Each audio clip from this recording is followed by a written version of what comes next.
Hello, എല്ലാവർക്കും എൻ്റെ പുതിയ വീഡിയോയിലേക്ക് സ്വാഗതം. എല്ലാവരും സുഖമായിരിക്കുന്നെന്ന് വിശ്വസിക്കുന്നു.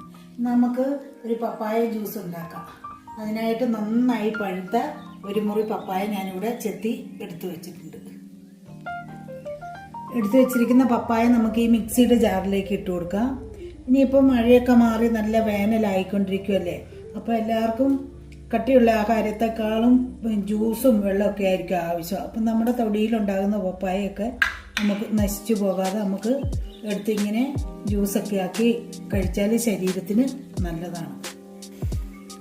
എടുത്തു വെച്ചിരിക്കുന്ന പപ്പായയിലേക്ക് നമുക്ക് തിളപ്പിച്ചാറി തണുപ്പിച്ചെടുത്ത് കുറച്ച് പാൽ ഒഴിച്ചു കൊടുക്കാം.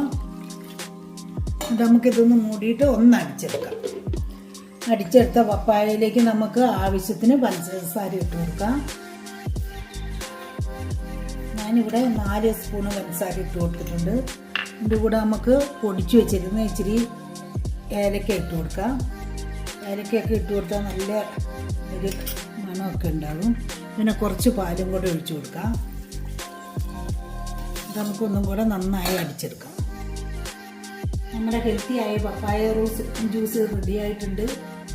ഞാൻ ഇതിൻ്റെ മുകളിൽ 2-3 ഈത്തപ്പഴം കൂടി ഇട്ടിട്ടുണ്ട്. എല്ലാവരും ഇത് വീട്ടിൽ ട്രൈ ചെയ്ത് നോക്കാം. കാരണം ഇനിയിപ്പം ചൂട് സമയമായതുകൊണ്ട് പപ്പായൊക്കെ നമുക്ക് ശരീരത്തിന് ഏറ്റവും നല്ലതാണ്.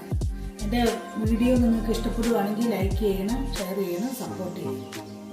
Bye bye.